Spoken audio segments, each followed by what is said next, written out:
This podcast is a member of the Place to Be Nation family. Visit us at placetobenation.com. The only place to be in your pop culture world. Come on, come on.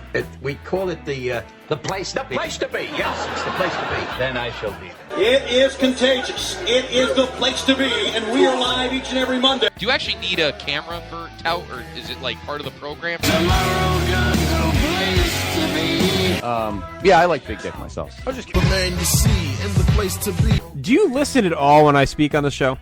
I'm not the one who thrives on whining about carriages that are 3 inches from my fucking car. So if it's too much for you and your big cock of the walk Knights of Columbus fat cat When does it end, to bring JR? the When does carriage it back end? to the fucking thing, then what do you want? What do you want? When does it You're end? making the poor guy making minimum wage while you're sitting there with our Mento going through the coffer. Party people in the place to be. 5 years. 5 years! We've been doing podcasts. And we have this. This is trash. It's not Austin in LA. It's not Cabana in Chicago. It's not Conrad down in Alabama. Place to Be Nation presents Scott Criscolo and JT Rosero. This is the Place to Be Podcast. To do worse than Josh Richer.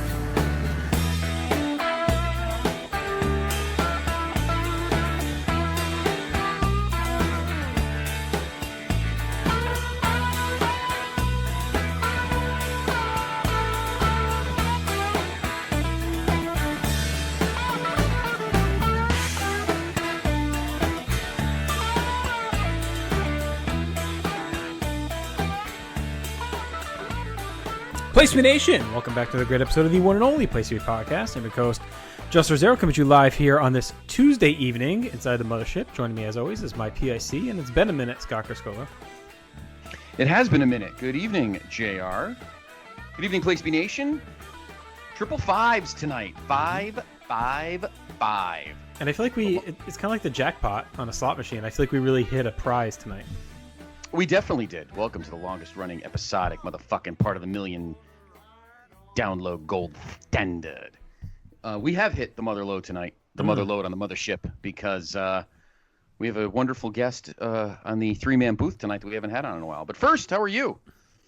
Okay. Always talk to you. Yeah, I talked to our staff historian, Chad Campbell, and he told me he believes this is our longest layoff in show history since February of 2011 when we started this jaunt.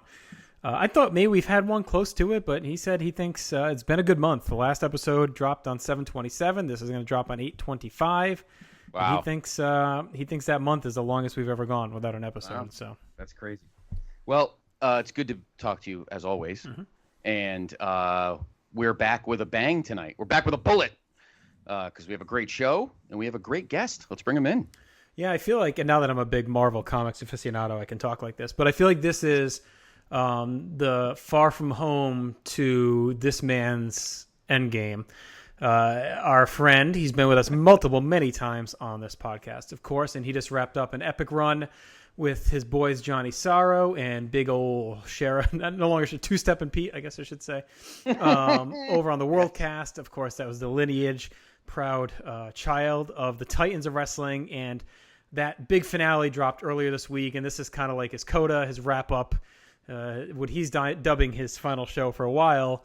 And that's all to say, here's our guest, Kelly Nelson. Kelly, how are you? I'm doing great, guys. Yeah, it's kind of funny. The first time I was ever on this show was, I think, just after Titans ended or just before the last show dropped. So, yeah, 3.5 years later, another podcast is in the scrap heap. Your first appearance was February 20th, 2017 for the August 85 MSG. Yeah, and I think the last Titans dropped on the 22nd of February, if I'm not mistaken. So there you go. Yeah, so, it's funny. We always catch you on the wrap-up. So we can talk about that final Worldcast in a bit. Why don't we first go ahead and set up what we got going on tonight, Scott? Yes. Well, obviously, if Kelly's here, you know what we're doing. Mm-hmm. We are back on 33rd and 6th on the corner near Penn Station. At Penn Station, of course, Madison Square Garden. January 21st, 1991. 2 days after the Royal Rumble. So we are red hot out of Miami to the Garden, so stuff post-Rumble still smoldering, and we have some matches pertaining to that this evening. As for house shows tonight, actually only one other loop. So Vince split the roster in half, and this show not that far away. In fact, the guy who's from here actually wrestled on this show in a championship match. We are at the Civic Center in Glens Falls, New York. Yes, we are in the backyard of the Droolmeister himself, Hacksaw. Hey, now he did that nice cameo for you. I think it's time to bury the hatchet, and for you and Hacksaw to be on good terms. Yeah, he gave you the nice shout out. You know, He did. And I've watched, and like I've said on other shows, I've now watched 2 years worth of Mid-South, and I actually love him in Mid-South. So, yeah, as we are reaching into the 555th episode, I think it is time that I let it go. So, Hacksaw, you're okay in my book. Tough guy. You are. So, speaking of, we are in his hometown, and he's on this show. Here's the card. The Rockers defeated the Orient Express 2 days after JR, one of yours and my favorite matches of all time at the Royal Rumble. Tugboat pinned Haku with a splash. The Hot Rod, Roddy Piper, defeated our Intercontinental Champion, Mr. Perfect, by countout. Our Tag Team Champions, the Hart Foundation, defeated Dino Bravo and Earthquake. Poor Neidhart, the only non-Canadian in that match. The Texas Tornado, Kerry Von Erich, with Virgil in his corner, pinned Ted DiBiase. Pinned him. Wow. I can't believe they gave that away. Him beating him on a house show like that. I know, really. As I mentioned, Hacksaw Jim Duggan actually got 2 days after he won it, Sergeant Slaughter is defending the World Wrestling Federation Championship. So as you can see, guys, we do not have a title match on our card tonight. All 3 belts are in Glens Falls. And Slaughter defeated Duggan, of course. And in the main event, Jake the Snake Roberts defeated the model Rick Martel by disqualification in a feud JR that we'll be talking about quite a bit over the next several shows. And that's it. So that is so the only other house show on this evening is only a couple hours away, and didn't seem like a bad card, to be honest with you. 3 title matches, can't go wrong with that. JR, what do we have for news and notes, and is Mr. Kunze around? Not much in the way of notes, but we do have just one Herb Kunze Tidbits, so I'm very excited to do this with Kelly. Yes. Have we done this with you yet, Kel? Yeah, I think just maybe once. ago. Yeah.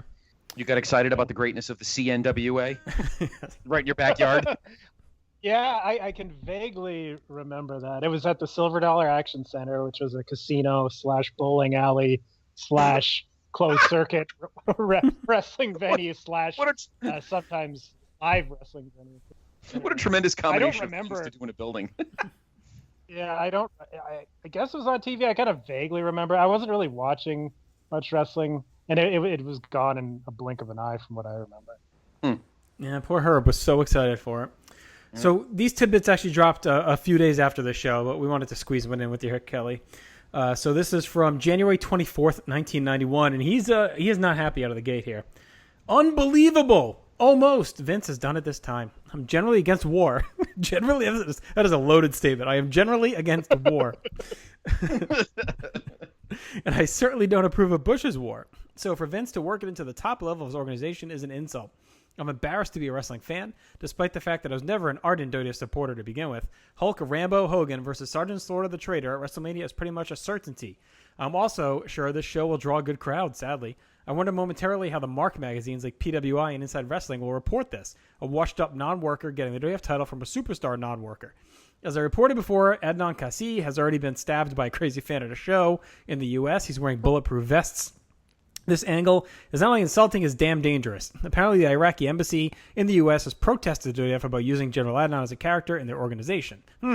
Unfortunately, there's very little that can be done about it now. So while Rex cheers on Vince's allegiance to the almighty Buck, I guess I'll just have to let this disease run its course. Jesus. Kelly, any thoughts on Herb's tough stance on the Sergeant Slaughter storyline here? Well, I guess it was consistent with, I can remember like the mainstream media at the time being pretty outraged and writing articles. Normally they wouldn't touch wrestling at all. So yeah, I guess it's consistent, but yeah, it's a little overblown. And he was way off on his prediction of it drawing a large crowd, that's for sure. Well, it could have drawn a large crowd if it was where it was supposed to be, but we'll talk about that when we get there. Probably not. Probably not. Well, larger than it would have gotten. I mean, who knows? But anyway, I honestly don't remember articles about, like, mainstream articles about, and I was reading, like, the sports section of the USA Today, and I mean, I don't know what other sections of the paper they'd be in, the Life section, I guess. I don't know. I don't remember any mainstream Really? issues either way. No, I don't really, at least around here. I can remember the sports almanac that I got for that year. I think it was the Information Please version. Had a write up about it in like the year in review, which was the only time I remember pro wrestling ever being in a sports almanac. Yeah, weird. Yeah, I was too young to honestly, like, I don't think I was cognizant enough. I do remember, like, the Gulf War in general, just kind of being scared about it a little bit, not knowing, like, could this be something more serious? But I don't recall, like, any vitriol toward it. But I was pretty shielded at this point. I was only 10. You know what I mean? So, like, I wasn't exactly dialed into, like, the mainstream news feeds about what was going on. Yeah, I mean, I remember being in. I mean, I was a senior in high school, but I remember, like, guys in my class getting scared that they were going to reinstitute the draft and stuff. I was winning bets from people saying, this thing's going to end in like a month and a half. You look at pictures of the Iraqi Scotty Scratch over here running numbers in his fucking high school over the Gulf War. That's war, for Christ's sake. Quite the tidbit. Profiteering. I was. Herb would not be happy. Herb would not be happy at all. Yeah, I was Charlie Wilson before Charlie Wilson. But because we used to get Newsweek in our American government class, and you looked at this Republican Guard that Saddam had, and the guns were held together by tape, and they all looked like they were in their 60s. I'm like, we're gonna lose to these guys? No, I don't think so.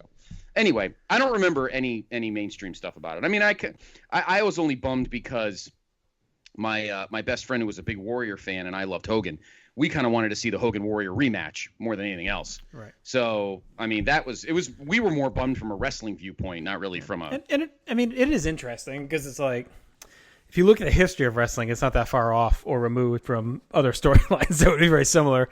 So it's nothing crazy, but it's definitely probably the first time it's been done on that level of notoriety on major pay-per-view with like millions of people watching, and syndicated TV and everything else. So it's definitely iffy. And I guess we'll see how it plays out as we go. But Herb, we know where Herb stands in general with the WWF, so there was no chance he was ever going to like something like this. But I don't think he's that far off from most reactions. Yeah, no, I agree. And I mean, think about it. Hogan's career was always jingoistic. I mean, his first world title win was against a guy from a country we hated 7 years ago, Iran. Yeah, and we had Iron Sheik and Nikolai and team at WrestleMania. I mean, we're not like that far off from this stuff, but I think this is, him burning the shirt and getting the boots, and basically, I mean, the Saddam stuff is like right in your face from the start. Like, I don't think I remembered it starting as early as it did. Like, they're saying, Adnan basically is like his best friend or whatever. You're like talking to him all the time. That they're dining with him. So they're not just doing like an allegiance thing, right? They're actually playing up that, basically they're buddies and he was sent here and all this other stuff. So, all right. Yeah. And Vince didn't really count on the war ending before he could play before Mania. Angle. Yeah, exactly. That was the one thing you couldn't really count on. It was over in less than a month, and then they still had 2 or 3 months to go with the angle. And actually, they went all the way. I was gonna say 8 more months. Yeah, like what the heck were they thinking? I don't know. Yeah, but anyway. Well, Scott knew it'd be over a week, so he cashed in. Yeah, exactly. I raked in on this one. Oh yeah, I was Tony Stark before Tony Stark. So I made money on.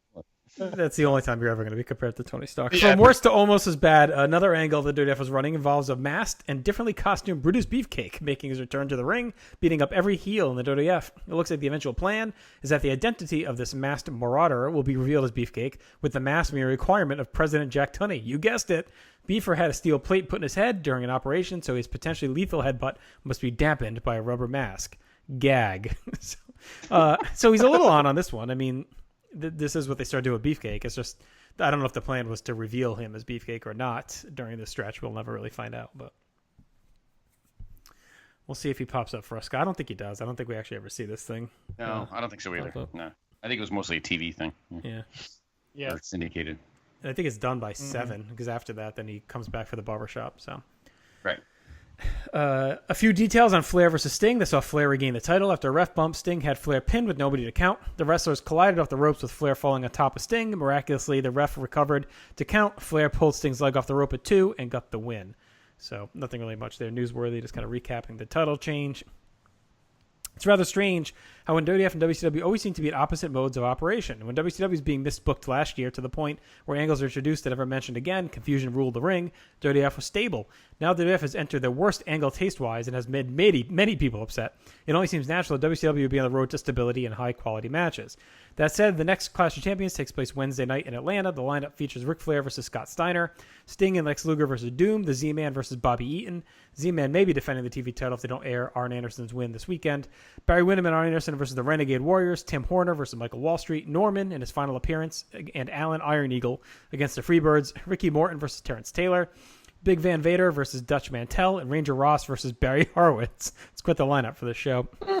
And he's breaking balls about WWF's matches. Yeah, right. And featured an arm wrestling contest between Paulie Dangerously and Missy Hyatt.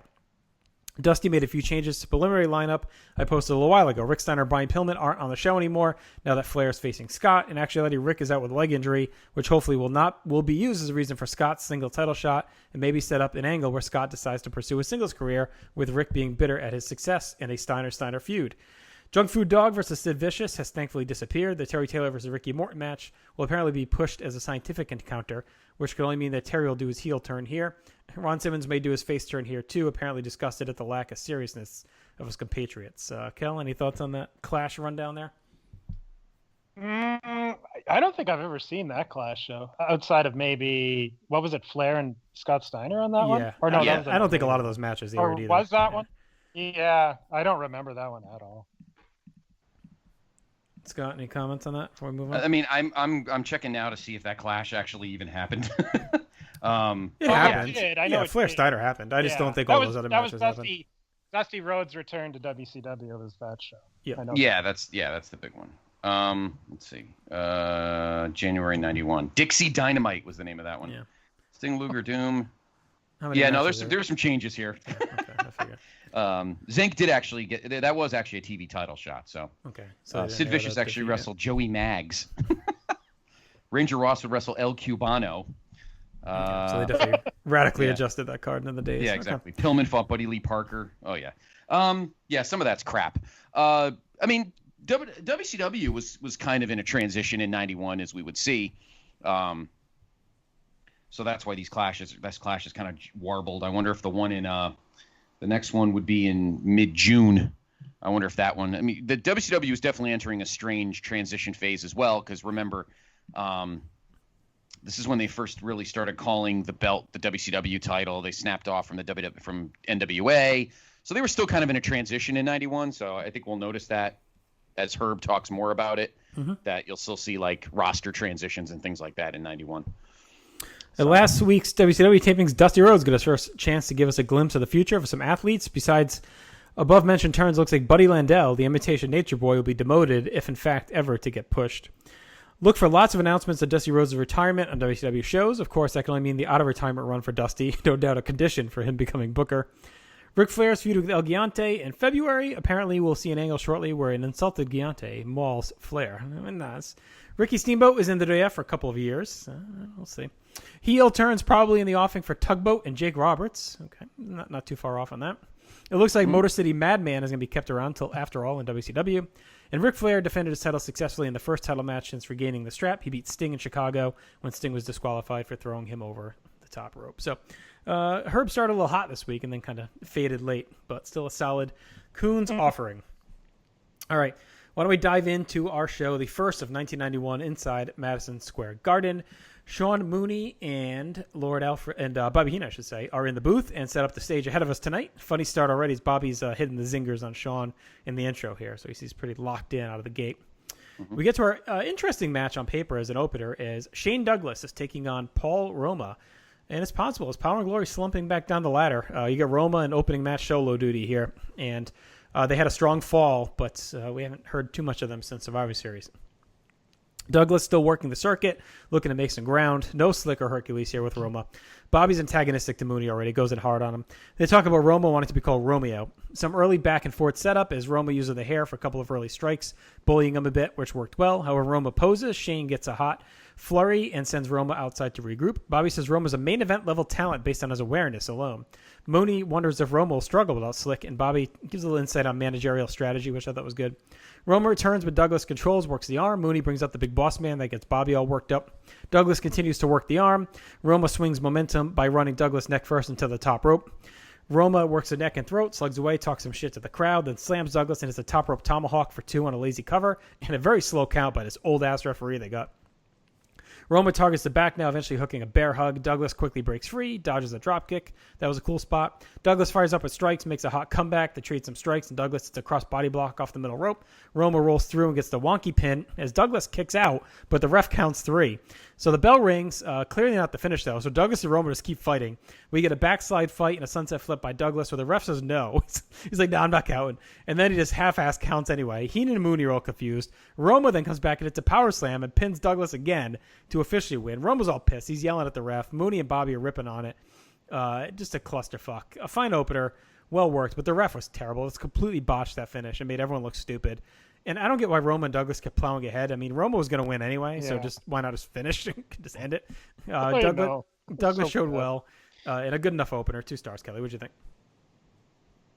Yeah.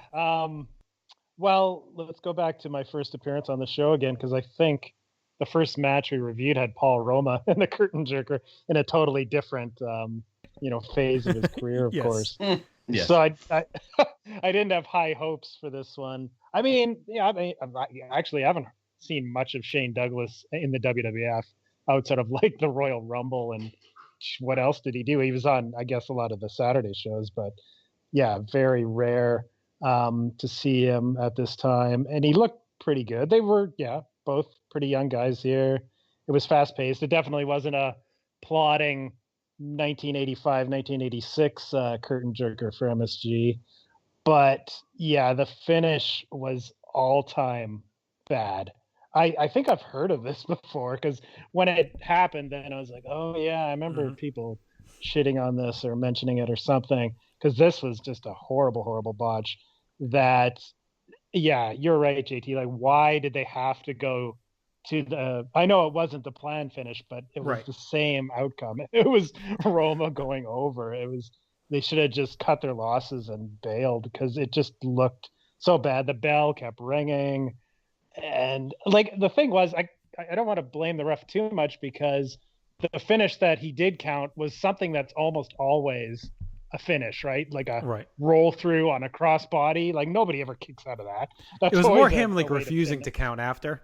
That was weird. Yeah. Yeah, it was odd. I know. And then Roma was clearly pissed at him. But yeah, it was, man, that was, what a horrible botched finish. But I'm with you. If that was gonna, if that was gonna be the finish anyway, I could see if Douglas had pinned whatever. But yeah, just go with it. Like, at that point, the bell rang. Yeah. The guy who was supposed to win won. Like, what are we doing? Why are we still fucking around? Yeah, no, that was just amateur hour stuff. So yeah, I didn't go too high on this. I almost gave it a dud just on principle with the botched finish, but I only went 1 star. I'm not, there's nobody cares. Douglas especially. I don't think anybody in MSG knew who he was. So they were in a bad spot. So there was no heat, and yeah, so 1 star is as high as I'm going. I gave this 2 stars because I think the match was that bad till that point. Your length, 10:01, so just a scooch over the double-digit mark. But I think that ref is one of those refs like they always had. There must have been like Christmas Vacation hangover or something, because Vince usually doesn't bring these old fucked up guys back that are kind of out of the loop. But that guy definitely like refed back in like 84 through 88 or something. So he hadn't been used a lot, so he's probably rusty, and you can't do that on these shows. You got to have refs that know what the fuck they're doing. Not smart bringing this guy back. He was a fucking mess at the end. Otherwise, the match is okay. I kind of like 90-91 Shane Douglas. He's kind of a cool, different guy. I don't know if they thought that he would look too much like Sean and Marty, like he's a third rocker or whatever. I don't know, but I think they had plans for him. I think it's his dad gets sick or whatever, right? And he's going to leave. So I think he would have probably gotten a little bit of a push. He seemed to like him. I mean, he had a good showing in the Rumble, and he's been well used. So I'm guessing they had some plans for him, but I think he had to step away. Yeah, I mean, he's definitely the kind of guy Vince would like, good shape, good looking, young, needing to kind of boost the roster a little bit. And I'm kind of surprised he lost, to be honest with you. But then again, it is Roma. He's one half of a still kind of hot tag team. So I could see that. But that ending was a mess. But Shane Douglas was definitely a guy that I think they definitely wanted to do something with. And maybe he would have been part of what would happen with the Rockers later on in the year. Who knows? But, decent enough opener. But that ending was bad. But they can't use these refs that they haven't used in like 3 or 4 years. Just totally out of the loop. Total mess at the end. It feels like this ref is like brother runs the athletic commission in New York. It's like something like that, I bet. That's why he's showing up here. Yeah.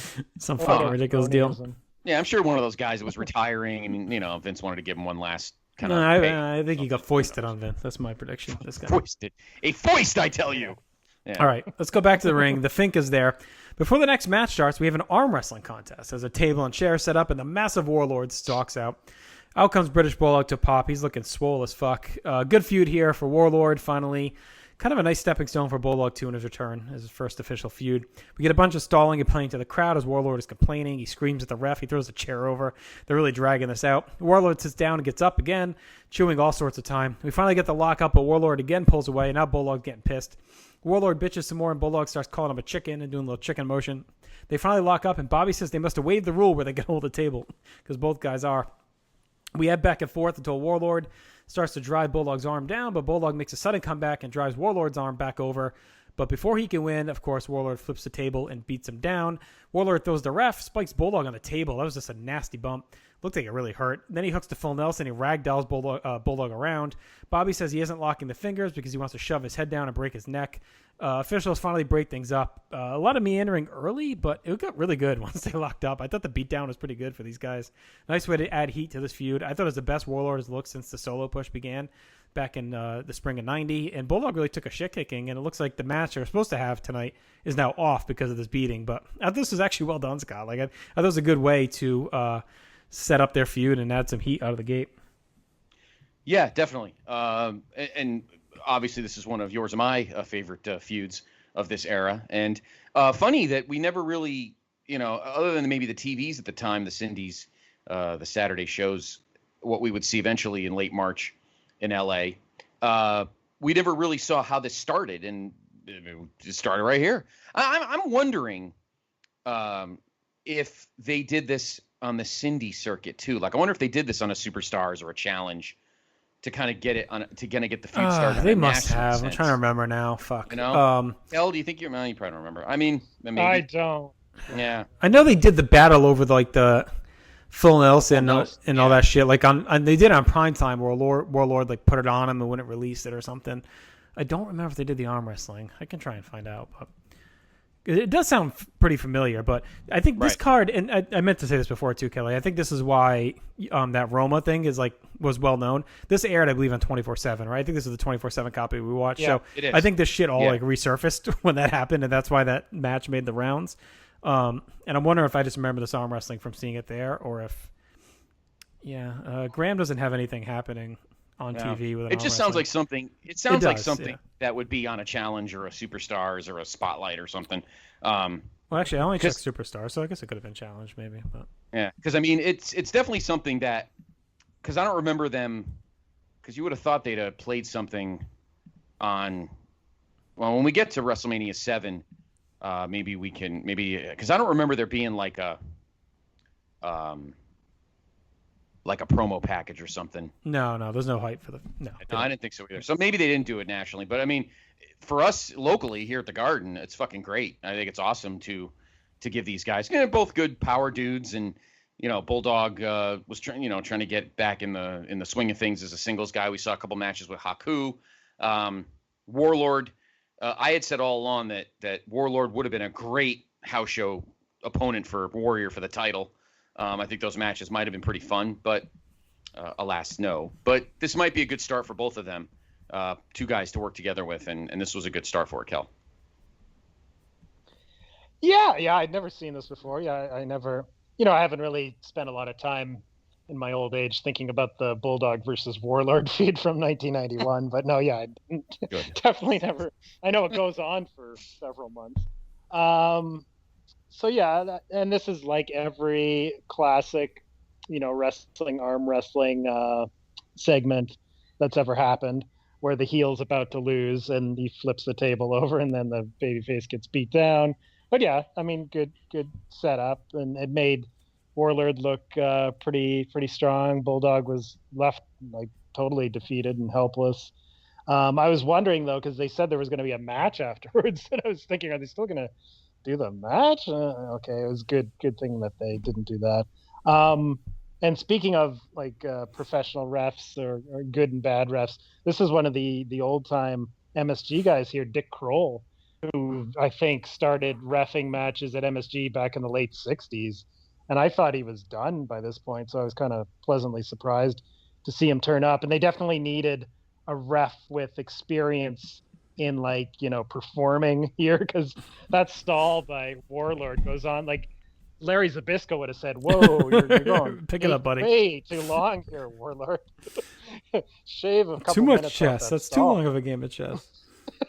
Maybe there was some issue with the refs or something. Maybe like they were somewhere. There had to be some reason they dug all these fucking fossils back out for the show. Like something had to be going on with the refs where they were somewhere else or stuck. Maybe there was a storm or something that night. Because it's a weird card too. So something was up, I think, on this evening. There's some weird shit going on. Yeah, it's a good. At least Dick Kroll still kind of knew what the fuck was going on. At least, still like that other guy. Oh, totally, total pro. Kroll was a great ref, actually. Check in Graham to see if he notes anything weird. No, he doesn't mention anything about a storm or anything like that, but I don't know. It's just kind of an odd card with the refs there. It seems like maybe something was going on. But anyway. All right. Well, speaking of weird matches, here we go. Is Coco Beware takes on Tito Santana.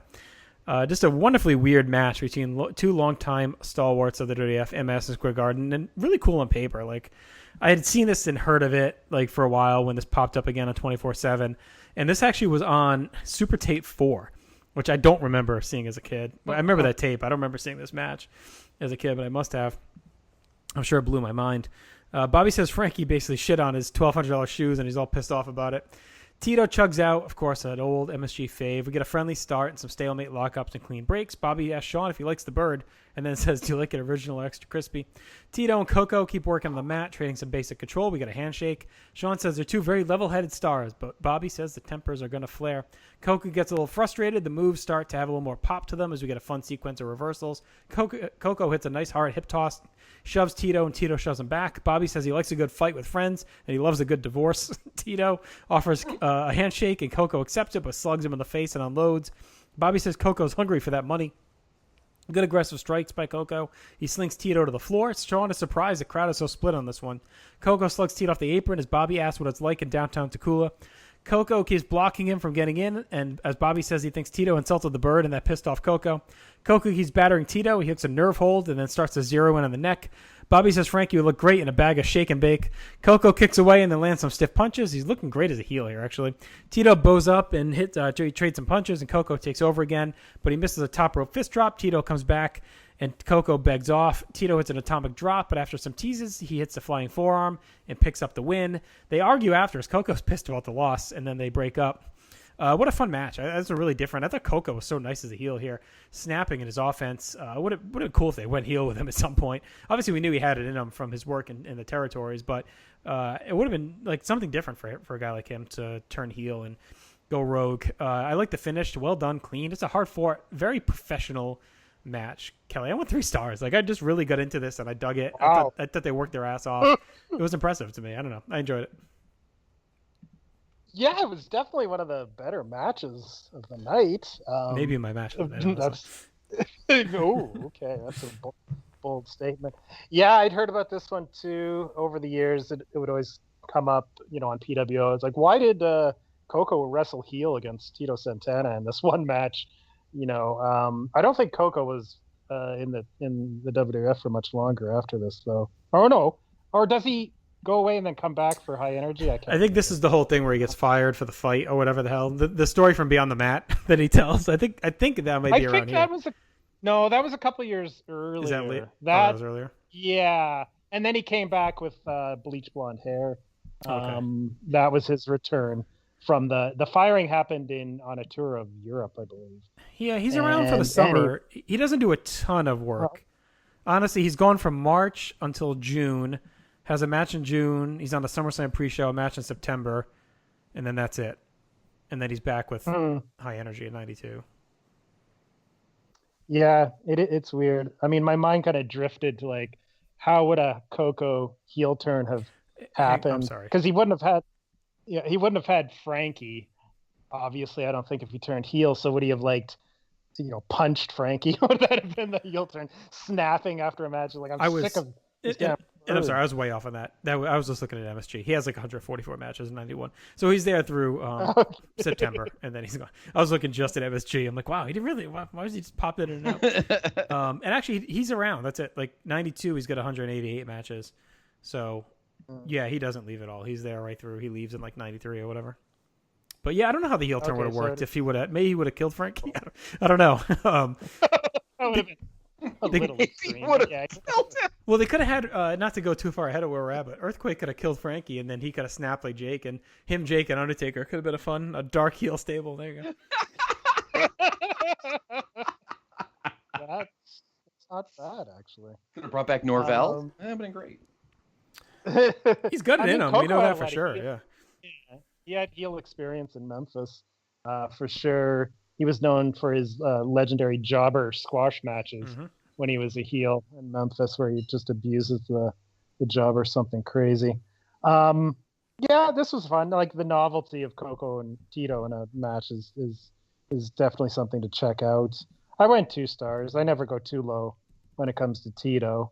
And yeah, if it wasn't so random and if it actually kind of was part of something bigger, I would have been maybe more into it, but it was just sort of out of nowhere, so I didn't get too into it. But yeah, not too bad. If anyone had like the motivation to turn to, it's Coco, right? I mean, you treat me like a joke. I came here with a lot of credibility. You made me sing and dance and have this bird. Like he actually could have had a pretty good promo in him to turn. Like he had a lot of motivation if they wanted to do it. So I kind of wish they did now. Yeah, me too. Could have put him. There were the rumors of Sheet Tugboat. He could have done Sheet Coco at Mania against Hogan.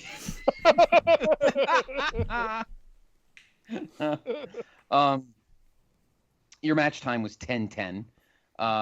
Kelly, you think his grade was crazy? I give it 3.5. Oh God! I absolutely. I thought this match was awesome. I loved seeing heel Coco. I've been watching on one of my Chrono watches. I've been watching, 84, 85, Mid-South, and World Class, and the PYTs were in both of those promotions as well as Memphis, and Coco just was a great heel. He really is. So it was natural. And I don't think WWF fans, kind of like Steamboat, I don't think WWF fans would have ever, accepted like a cheating Tito. I don't think that. I don't think that's. He's like a lifer in that aspect, like babyface lifer Tito. I don't think they could have gone with that. I don't think that was in their mentality. Has he ever been heel? You always hear Steamboat mentioned as the guy that like always was a face for his whole career. Was Tito ever a heel? He must be the other one, right? Unless it was very, very early in his career. I don't think so, though. I mean, when he was in WWF the first time in, what was it, like 79, 80, 81, when he was like tagging with Gorilla and stuff, right, Kel? In that stretch, he definitely wasn't a heel then. No. Mm-hmm. Yeah, I don't know. I'm checking now. I'm checking like his wiki. I don't think so. I don't think he ever was over heel. I think he's overlooked in that conversation. Like I said, you always hear about, you always hear about Steamboat being the guy, but never about Tito. Yeah, I mean when he was when he was 79, 80, he was a face.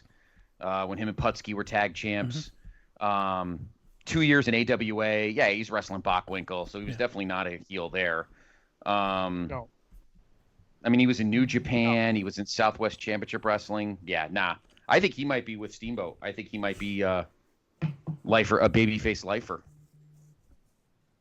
But in any event, this match was so much fun to watch. Sean and Bobby were actually really funny, and it's fascinating. And we've seen it a few times, JR, in our travels. in the WWF landscape where you see like two baby faces. Rarely would Vince do two heels. I mean, maybe the most famous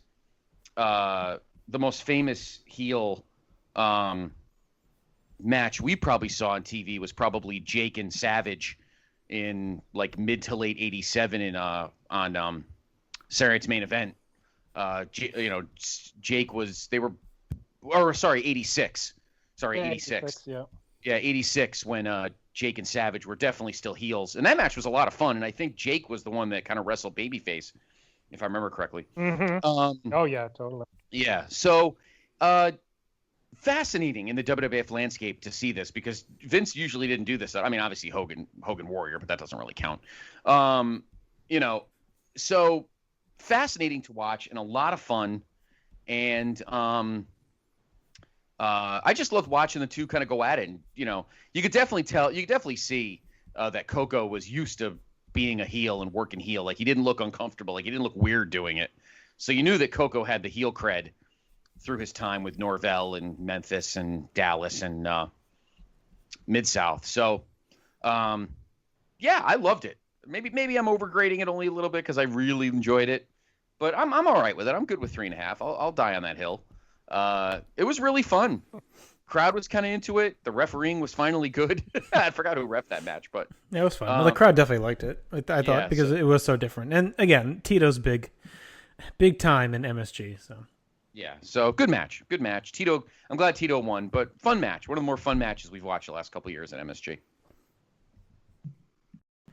All right, we get a WrestleMania 7 commercial in here. And then we head back to our next match is The Undertaker makes his Madison Square Garden debut. We've talked about it a few times here, Scott, so nothing new to us, but first appearance here in the Garden. Saunters out with Brother Love. Really, really great presence already. Even though the music's not quite there yet and the initial reaction, but just still commands the room right out of the gate. And he's taking on the Superfly. Jimmy Snuka, good use of him, a name value guy, but who gives a fuck if he loses. Taker's hair's lovely here. These flowing red locks coming down, looking sharp. Snuka goes after Brother Love at the bell. Taker saves him. Bobby says Taker's hands are ice cold. Snuka has a weird mustache here. Taker controls early with chokes and strikes. He catches a leaping Snuka, slams him, but misses an elbow. Snuka drives Taker to the floor with a headbutt. Taker mauls Snuka with a short arm clothesline and methodically works his offense again. Good commentary on Taker's aura all through this. Snuka comes back with chops, but Taker buries a knee to cut him off, drops a leg and gets two, and then chokes away. Snuka eventually catches him with another headbutt, but he sits right up. Snuka tries to cross body off the middle rope, but Taker catches him, hoists him up, plants him with the tombstone, and gets the win. This was a nice showing for Taker. Showed just a little vulnerability, but mainly dominated with his power. Bobby was all fired up. He was really good in this, and Snuka was fine too. Sold well, and his strikes look strong. Good showing for Taker. Cool, he just leaves the ring and stalks off. Like, doesn't give a fuck after he gets the win. Just leaves. No nonsense. So I ended up going 2.5 on this because I thought it was his aura was cool. It was a dominant showing. Really put Snuka down on the ground and looked good in his MSG debut. This is probably one that, like 2.25 if we did quarter stars, but it felt like too nice of a showing for Taker in his big debut to go lower than to go to a 2. So I went 2.5 just for his aura and kind of what he meant in that match and the building and this being his first appearance there, Scott. Yeah, I gave it a 2. But yeah, it is immediate. Right out of the gate. I mean, it's now been 2 months in Survivor Series, but it is evident that this gimmick is more than just something stupid, And you gotta give Mark Calloway credit for that because he's taking this seriously. It's legit. It's no joke. The music's a little weird. It's gongless. Although I thought we had a gong at Survivor Series, maybe we didn't. But there was no gong yet on the entrance. No, but I don't think we had one on Survivor Series. It just started. So I don't think we get a gong for a while. But the music's cool. We don't have his permanent sidekick yet. We still have Brother Love.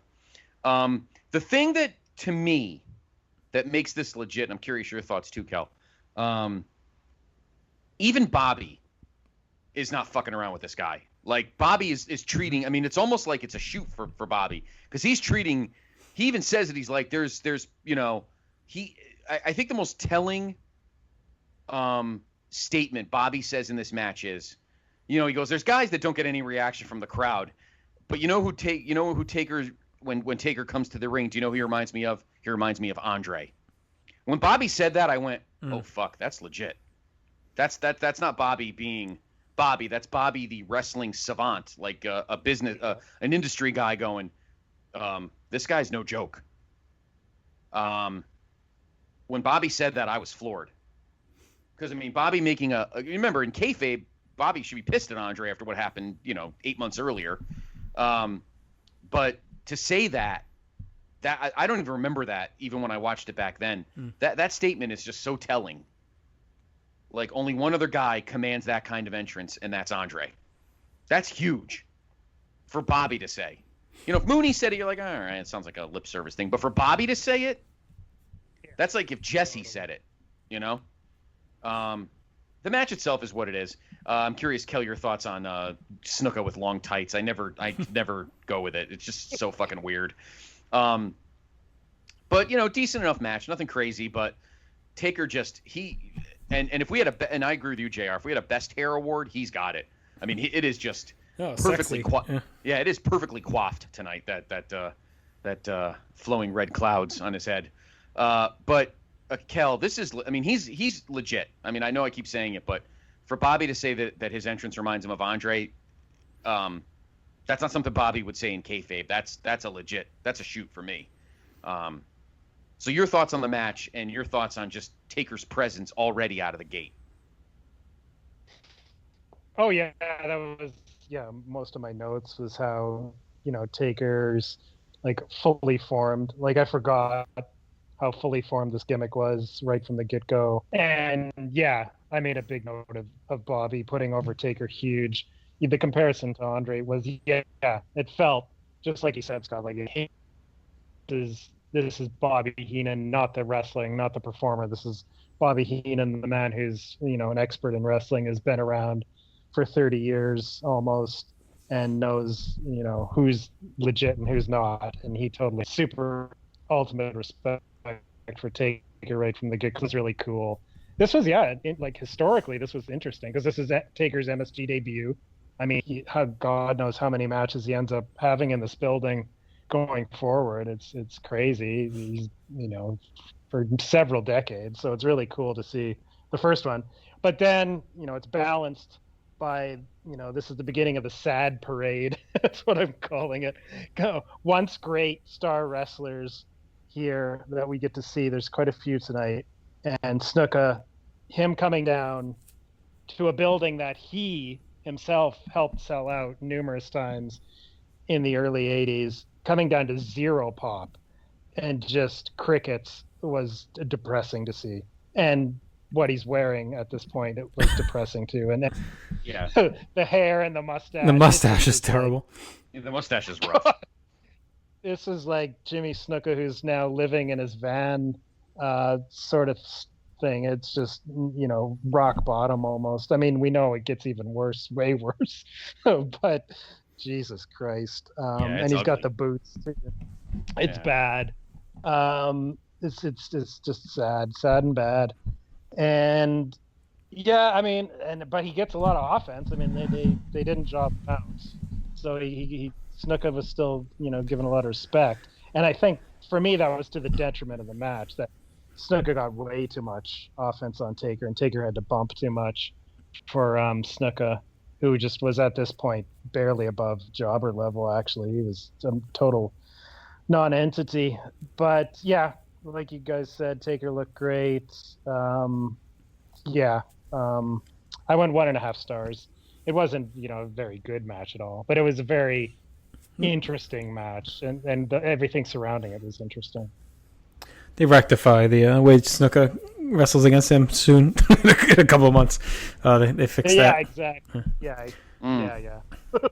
He has sold a bit here early, though. I wonder when they realize they want him to not sell as much, because even at Survivor Series, he was dominant, but people got shots in on him. The Rumble, he wasn't like infallible. You know what I mean? It's like, I wonder when it is that they flip that switch and start making him really no sell, and really, I mean, he's almost there, but I feel like he's not fully at that level yet. We'll see, I guess. No, by the Warrior feud, I guess he'd be pretty much invincible almost. Right. So maybe post-Mania. Mania seems like a bit of a reset for him, you know, in a way. Like after he got the new manager by then, and they seem to refocus his character after that. All right. Speaking of sadness, Demolition is out taking on the Legion of Doom. Demolition feels so sad. They get the horror movie music, just no pop. To me, this was more sad than Snuka, honestly. Fuji's there too. Yeah. We get talk about how they've really stepped up since rejoining him, which is a bunch of fucking bullshit. Legion of Doom come out. God, this match this should have had so much more hype over the last 8 months or so. It just feels so flat given the sad state of Demolition. If you would have said in like 1989 we were gonna have the Road Warriors versus Demolition, like you would have been like, holy shit, that's gonna be awesome. And then you look at this fucking sad shell that they roll out there. Oh, it was so fucking depressing. We start with the brawls, all fours. Mooney says Demolition blames Legion of Doom for losing their titles back at SummerSlam. Hawk careens into the post and bounces outside as Animal does levels crush with a clothesline. Hawk is turned on the floor as Demolition double up and take over Animal. And then in a weird spot, guys, that actually went viral on Twitter for, I put this clip up. Smash just starts running and tries a plancha over the top, but comes up empty and just slams on the floor. It was so freaking weird. And it wasn't even like a plancha. He just like rolls over the top rope to the floor.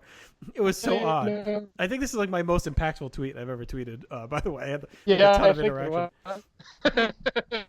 That's right, yeah. I could not believe it when I saw this. I was like, what the fuck is he doing? Hawk is still banged up to keep him at bay. Demolition keeps double teaming. Things break down. Smash loads up a pile driver, but Hawk goes up top and hits a flying clothesline and pins him. Hawk tears up Fuji's coat after. Just a weird match. What a fucking pathetic showing for Demolition. Just really sad. They basically were 2-on-1 the whole match, and they still get smoked. Like, they basically felt like a jobber team. It was like when you get like Ronnie Garvin teaming with, you know, Phil Apollo or some shit on Superstar. Like, that's what it felt like. Just one marginally good guy and just like a green dude. And they're going 2-on-1 as Hawk is laid out the whole time and like just can't win the match. It was sad. The smash dive was the highlight, and Hawk looked out of it. I don't know what his deal was. Takes a weak post shot. He's laid out for like 10 minutes. Just the whole thing was sloppy. I went 1 star, and that was solely for the enjoyment of Smash diving and trying to kill himself. Like maybe he was just like so sad about the state of Demolition he decided to commit suicide. I don't know, but that dive over the top rope was. It was something. I mean, I got a lot of fucking entertainment out of that dive, so that was a star worth it for me. The rest of this was just depressing, Kelly. Oh God, yeah. No, this was the most depressing match, and maybe the worst match of the night. Actually, I think it must be because I only went half a star on it. And yeah, you're right. I mean, Demolition versus who were the Road Warriors until just a few months before. It was a dream match at the end of the 80s. And then you have this is the opposite, a nightmare. I mean, it was only 3 minutes. It was less than 3 minutes, 2:58. It felt like 15. I couldn't. Well, yeah, I know. You're right. When you said Hawk was out for 10 minutes, it felt like it. I mean, it was kind of sad. He would have been out for 8 minutes after. Yeah, so. he was probably out for years, honestly. Yeah, or before, I think he was passed out in the dressing room. They had to wake him up for the match. LOD is kind of on the sad decline at this point too, to be honest. Their best days are behind them. Yeah, but they're at least over and still having like big Demolition is just sad to fucking watch. Yeah. Even Smash, and not to body shame, but even he looks fucking terrible. And the fucking like just poured into that S&M suit. Just like everything looks terrible. I know. He just totally doesn't care. The music. When did they start using this generic? Scary music. It's like the fall when they tried the mask thing and everything. It was after the heel turn. I think they were trying to they didn't have to work too hard, but I think they were trying to kill the pop from the Demolition song, is my guess. Oh, totally. Yeah. That's what I think. Because the song is it was one of the most popular songs they ever created. So yeah, they had to get rid of it. But this, I guess, if they wanted to kill the heat, to kill the pops, they mission accomplished, because this is just. The music was horrible, and the look. I was just I'm speechless almost how bad this was. Smash definitely looked like some guy you would see like in an S&M basement club, like some old like 7-year-old guy still into it. You know, just like strapping on the suit one more time. Like terrible. Yeah, kind of like Vito in The Sopranos. Like he's aged like 10 years in a year's time. It seems it's just unbelievable. And the plancha, like. When did he ever do that before or after? Oh, well, I guess he would never do it after because Hawk didn't even attempt to catch him. I don't know. I have no idea what he was thinking. I don't know if he was just trying to like save the match or show off. Maybe he was hoping for some kind of singles thing. Like, I don't know. Or maybe he was just like, fuck it, who cares? Like, I'm just gonna do this. It was really weird. This if you're gonna do it, don't suck match. at it. Yeah. It's 258 as Kelly said. Yeah, I do want one thing to say though. Before I do my other comment. I think Kel, I'm gonna skew your comment slightly. I think maybe overall, LOD is starting to reach the back end of their prime, but in WWF world, they're hot because they've never been seen before. But for those that obviously been watching Crockett and watch, because a lot of WWF fans don't watch anything else. They're awesome to them. But for people like us who watched Crockett and watched AWA, yeah, they're probably kind of on the back end, but still pretty hot. But in this on this stage, they're still amazing. Demolition is a fucking disaster. I don't even know why they were still around, to be honest with you. I mean, they just got to put everybody else over. But it's amazing how precipitous a fall since April. I mean, it's fast, right, JR? Fast. From April 1st, from one of our favorite WrestleMania moments of all time to this. I mean, that drop is far and quick. Very rough. But, yeah, there's not much more to say. Just to make LOD huge and Demolition just buried even more. I mean, this might be the worst match. What did I give it, by the way? I don't even know. I gave it a star. I gave it a star for sad. But it's rough. It's rough. Very rough. Okay. All right, so rough, we need a break. So why don't you go ahead and do that? We'll be back in just a few seconds here, and we got lots more to go. We'll finish up the show. We're going to dive into some pop culture from the time, and then we'll do our awards. We'll be back in just a moment, though. I'm going to just dive over to my couch real quick.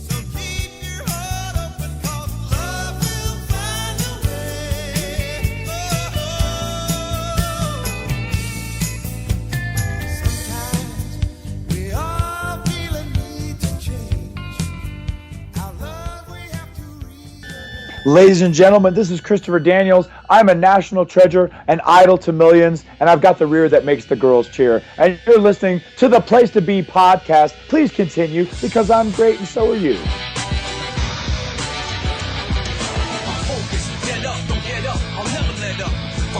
I'm fed up, dismissing the competition. You're hopeless, I'm trash their ambition. Listen, you want a class on tradition? On one condition, forget the best of the century. Talk about the best.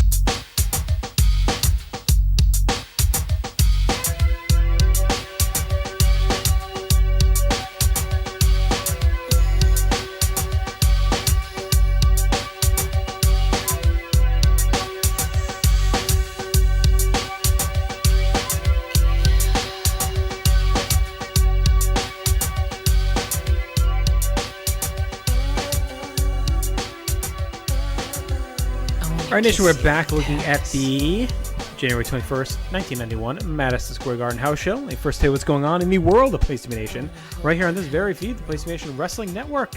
Chris Zellner and Devin Hale back with a new PTBN SummerSlam 2020 reaction show.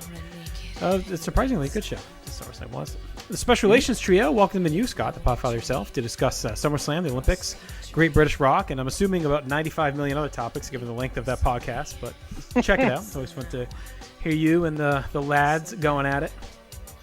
On the 10th episode of Body Press Your Luck, Ryan Everett, who is still champion, 9-time defending champion, take on Steve Williams and Mike Poulin in a 10th episode special battle of would-be champions. We'll see. Does Ryan finally lose the crown? Tune in to that Battle of the Stars. On a jam-packed second episode of NWA Crock and Roll, Sean Kidd and Callum are joined by Dr. G Dr. G hosts that show with those guys, are joined by Matt Souza, NWA legendary specialist, to look at the May of 1995 Jim Crockett NWA, so peep that. Former WWE superstar Colin Delaney joined Ben Zani on the newest episode of Row 1, Seat 1, and Scott, you and the Doctor on the NWA Saturday special discuss some Thunderdome before talking about the great career of the Enforcer, Arn Anderson. What matches of Double A's could make your GWCW match ballot? Listen in and find out. Of course, that drops every Saturday morning. And on the newest drive-through, the Highway to the Impact Zone, Logan and the boys look at the 5th episode of Impact and Weekly Pay-Per-View from episode 102. Check out. It's a good show. Please rate, review, and subscribe today, please, as well as the Place to Be Nation pop feed. Great shows, including The Year in Pop, Laugh in Theater, Great Debate, Diamond Conversations, What's the Thing on TV, A Piece of the Action, Blockbuster Rewind, and so much more. Subscribe there. And while you're at it, might as well subscribe to these 2 feeds, too. Jenny Smith's Jennifer Position, home of Geek and Sassy Talking Pop, Freak Out Drive-In, the Brother-Sister Rewatch Podcast, and The Journey Through Infinity. Scott, our newest one just dropped a week or so ago. That was Guardians of the Galaxy. That we had a very interesting discussion about that movie. So I recommend checking that out.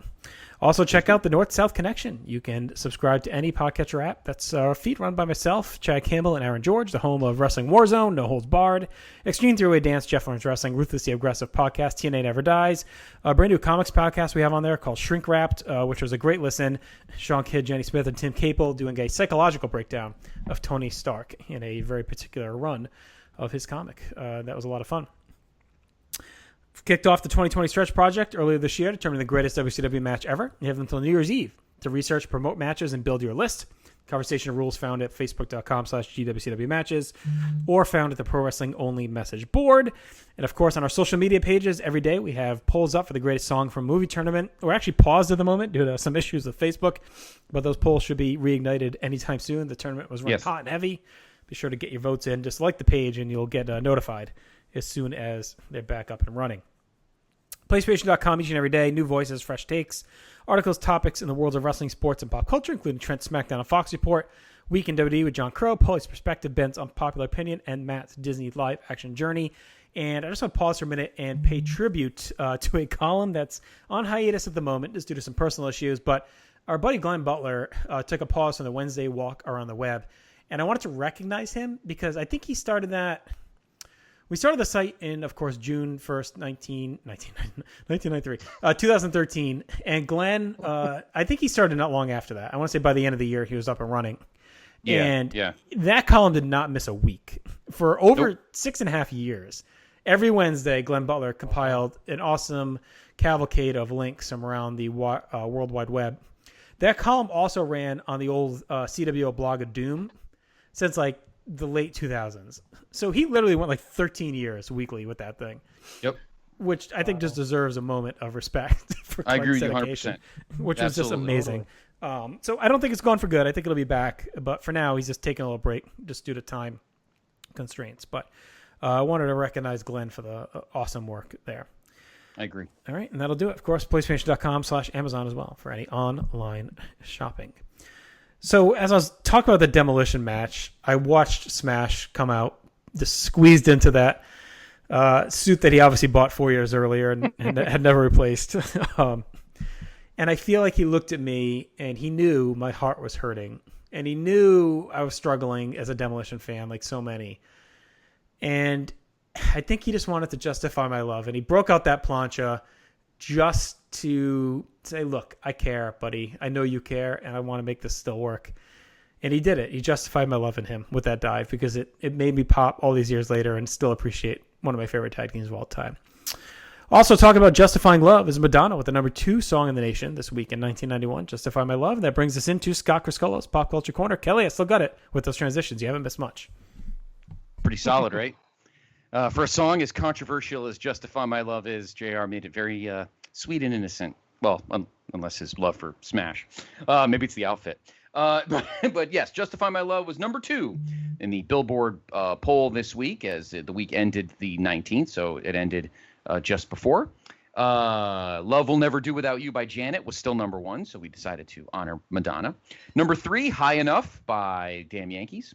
The First Time by Surface at number 4. Sensitivity by Ralph Tresvant at number 5. CNC Music Factory with the radio earwig. Everybody Gonna Make You Sweat. Everybody dance now. At number 6. Play That Funky Music by Vanilla Ice. At number 7. Because I Love You, the Postman song, Stevie B at number 8. After the Rain by Nelson at number 9. And From a Distance by Bette Midler at number 10. In the movie houses, in the theater, my God, This movie is a powerhouse, but it is still on top. At number 10, Hamlet, the one with Mel Gibson, which I actually saw on a school field trip. We actually went to see Hamlet. We were talking about Shakespeare in class. Went to see Hamlet. At number 9, Lionheart. At number 8, Flight of the Intruder. Lionheart. I wonder what that movie was about. At number 7, Green Card, Disney movie. Number 6, The Grifters, made its premiere that weekend. I know who starred in that one. Yeah. The Grifters, about educating mental health. At number 5, Dances with Wolves, dropping a bit but still making good money at $92 million. Kindergarten Cop at number 4.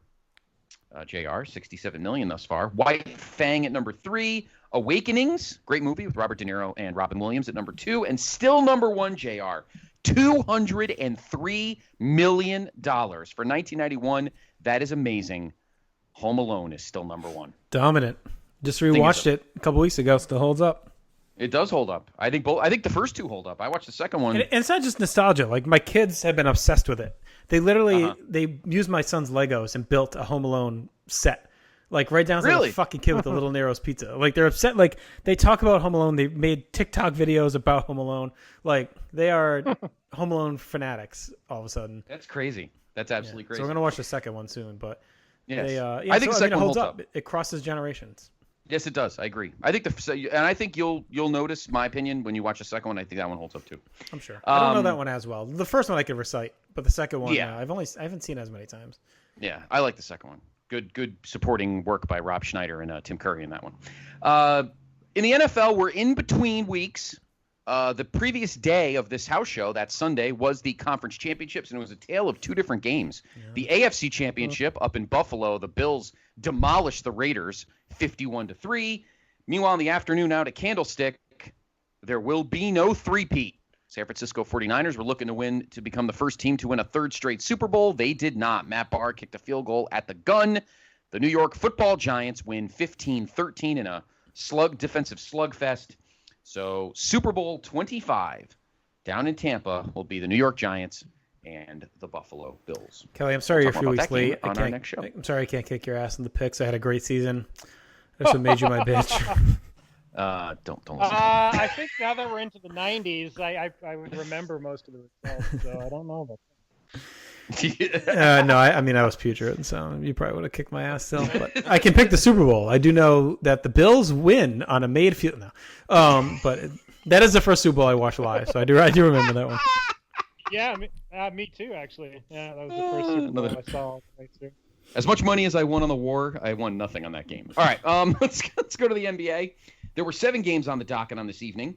Celtics lost in Detroit 101-90. The Lakers won in Indiana 120-114. The highest scorer on this night, Michael Jordan and Patrick Ewing, 37 apiece. The Bulls beat Miami. The Knicks beat Philly in overtime. The standings to this point, Celtics leading the Atlantic 29-9. The Bulls lead the Central 28-11. The Spurs lead the Midwest at 26-10, and the Blazers, with the best record in the league, 34-7. Jeez, leading the Pacific. Yeah, that 90-91 Blazer team was pretty amazing. On the frozen pond on this evening, let's see, there was just one game. None of our teams were in action. The Jets shut out the North Stars 2-0 in Winnipeg. Blackhawks lead the Norris with 68 points. The Kings, 2 points ahead of your Flames, Kel. They have 57 points. Flames have 55. The Bruins lead the Adams with 60, and the Rangers lead the Patrick with 60. And that is your Pop Culture Corner. Pretty quick one. Let's go back to the Garden. All right, Sean Mooney is going to leave, and then a second later we see him in the event center. I mean, why not just admit it was pre-recorded? Like, it's so goofy. He's like, I got to go. And then he's like in the event center 2 seconds later. I know, right? He or just have him do it at ringside. He has to. He does plug an upcoming February Long Island show, which includes, of course, we won't be at MSG in February, so this will be the local show, which includes Hulk Hogan versus Earthquake in a stretcher match, and the Nasty Boys versus the Rockers. We hear from both teams after a break. Mooney tells us more about that show, announcing that Texas Tornado will battle Mr. Perfect for the Intercontinental title. And we hear from both of those guys. Mooney's then back at ringside, and he has a Cabbage Patch Kid that is dressed like Bobby Heenan. So an odd little few minutes there for Sean Mooney, but sets out the big card on the island. I wonder if D'Amato was at that one. I wouldn't be surprised. Okay. The same. All right, back to ringside, and just complete ambivalence envelops the arena as Hercules comes out to the ring, take on the big boss man. Just ambivalence. Like, that is how you explain that reaction to poor Hercules. Boss man gets a pop. He chases Bobby to the back. Herc is fucking just jacked and also has a massive gut. Like, Keith Lee looked at that gut and told him he needs to go on a diet. Like, that is how fucking robust Hercules looked in this match. Boss man starts hot with a strike flurry, drives Herc to the floor. Herc stalls outside before getting back in, but as he comes, he gets rattled with a clothesline and knocked back out. Boss man tries to pull Herc in, but Herc is able to snap his neck across the top rope. He pulls Boss man out, moves him down with a big clothesline.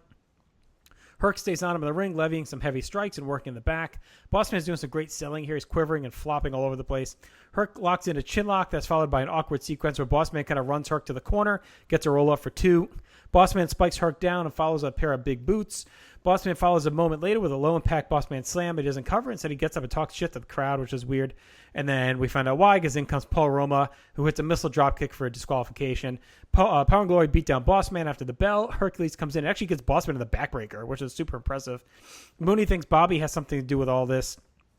Power and Glory take turns, dropping a bunch of elbows. They tie up Boss man with a chain. Bobby saunters out and smacks Boss man around until Legion of Doom come in and make the save. This is a good beatdown. I thought it made Power and Glory look much better than their matches did tonight. Made him look strong. It also made you question why Hercules didn't come out in the opener with Roma if he was here tonight. The match was going well enough until things fell apart after that fucked up chin lock and then got sloppy and out of whack. Boss man parading around waiting for Roma was stupid too. It just made him look silly. I don't get why Roma. I don't know if he missed a cue or what happened. Post-match attack at Bobby was great, though. To me, that saved the match. It actually added to the rating because of it, because I thought it was really well done. I also like to tie in that Bobby paid them to do that, and you kind of get the hints that, you know, maybe his old buddy Hercules did him a favor on this one or something. So, anyway, I gave it a 1.5. The match wasn't much, but I really, really dug the post-match, Scott. I did as well. I mean, the match itself is not great. Your match time was 7:16 for this one. Boss man is hot. Crowd is really into him. This has been a great storyline. Boss man going after Bobby's family. Bobby running off. Herc is just. He is just super bloated. Like, it doesn't even look like, he looks like Popeye. Like, he looks like an action figure. Like, everything. There's like no muscles. Just everything looks like a water balloon. Yeah, it is not a good ugly. Look. I'm surprised he hadn't collapsed by that point. The match itself is fine. I did like the beatdown after. Power and Glory kind of got their glory, no pun intended, back after subpar, solo matches, Kel. But Boss Man looking really good here, except for that one moment, you're right, where he's kind of wandering around in a figure 8, wondering what the hell's going on. But, Herc just looks terrible here. But Boss Man's looking pretty good. Yeah. Oh, no, Boss Man at this time was one of their best performers for sure. Hercules, I don't know if I'd put him in the sad parade. The crowd doesn't care, like JT said, for sure. If you want to see sad Hercules, you got about a year to go, and then it gets. Oh yeah, it gets way worse. Because Power and Glory is still pretty good here. They're not as hot as they were like in August and September, but no, yeah, we're not at full sadness Hercules just yet. No. What was sad was that Paul Roma was part of his second botched finish of the evening, because I think he totally missed his cue, because he should have been in there right after Bossman gave the sidewalk slam to Hercules, because why wouldn't he go for the pin? That was his finisher, right? So Roma not having a good evening. But the post-match, yes, I agree, was good. Good beatdown. Loved the use of the chain to tie him up. Heenan getting in there, some shots. It was cool to see a manager with guys that he doesn't manage. You never really saw that too often in the WWF. They were so strict with all the divisions. So that was interesting. And I'm assuming we're going to get a 6-man of some sort at the next MSG show based on LOD coming out at the end. So, yeah. So it worked in that regard. All right. Back to the ring where, ringside. Brother Love comes out to replace Bobby, since Bobby has a very important meeting, and he sent out Brother Love to take a spot. And then we get a big explosion of old friends, as Greg the Hammer Valentine takes on Dino Bravo. We're kind of kicking off Hammer as a face pretty much for the first time. We go back and revisit what happened Last month at MSG, where these guys came to blows, they also tussled at the Rumble. Jimmy's in with Dino. We get some power strikes as Mooney wonders if Hart has a contract with the Hammer, but Brother Love says Hart dumped him. Bravo slams Hammer and misses an elbow, but Hammer rolls out and chases Jimmy for a moment. Back inside, he slugs away. Hammer mows down Bravo with some hard forearms and clotheslines until Dino hits the deck. We reset, and Hammer accepts a test of strength, which Brother Love says is stupid. Bravo controls it to start, but the crowd rallies the Hammer, and he fires up, and they trade kicks. Hammer works the leg, but Bravo comes back and shoots him to the floor. Dino brags to Brother Love and starts to club on Hammer's chest outside the ring, which allows Jimmy to land some kicks as well. Back inside, Bravo gets a bear hug, holds it on for a minute until Hammer claps free. The Hammer gets a flurry of offense and targets the leg again. Starts to go for the figure four, but Jimmy hops up and Hammer takes a swing, which allows Bravo to knee him in the back. Now Bravo sets up a figure four, but Hammer counters with an inside cradle for the win. Good for Valentine. The crowd was into him as a face. Pretty solid match. I had stiff strike by both guys. Dino worked hard, better than you would expect him. One of the better Bravo performances, perhaps. Former, of course, Dream Team members. They've been stablemates for a while, and that has ended as Hammer is officially a face for the first time in the WWF. I went 2.5 stars on this, Kelly. I thought it was a nice throwback, hard-hitting match for the Hammer, and it was kind of a miracle for Dino Bravo. Oh, yeah, total miracle. Because going into this match, I was like, oh, my God, this card has been horrible. I went 1.5 stars on Bossman versus Hercules, by the way. I don't think I So did I. said that. So, yeah. So, what? My highest going into this match was 2 stars. And then I knew, Dino Bravo at this time has a horrible reputation. Definitely on the Sad Parade. He started on the Sad Parade in 1987, I think, or 88 at least. Bravo's never been in a happy parade. He's always been sad. Yeah, well, I liked him when he had the Canadian flag jacket first. But that's just me. And I was thinking of all these guys like Snuka, Demolition, even Tito, Bravo, Valentine, LOD. These would be all guys that were on like those random indie shows in the late 90s and some of those fly-by-night promotions. So yeah, Vince needed a house cleaning at this point. And then now we have Brother Love on commentary too. That didn't help the enjoyment of the show for sure, because he's horrible. But Hammer, I mean, yeah, it's rare to see him as a face, and he totally got over. I still always reference the Battle Royal that's coming up on Saturday Night's Main Event, where he's in the end with Mr. Perfect, and the crowd's just going nuts for him. So he wasn't totally wasted in this babyface role, and it made total sense. I mean, his longtime manager turned on him. This is one of his manager's charges, and I liked the finish a lot. That was neat, where Jimmy Hart basically demands Bravo put on the figure four in like a total out of spite burn move, but Valentine turns it into a cradle for the pin. That was well booked. And yeah, I went 2 stars on this. I'm maybe being a little generous because I love Hammer, and Jimmy Hart was good too on the outside, laying the boots on Hammer, just being a good chicken shit manager. So yeah, this was surprisingly good actually. I gave it 2 stars. I also gave the previous match, the Bossman match, 1.5. Your match time 8:53.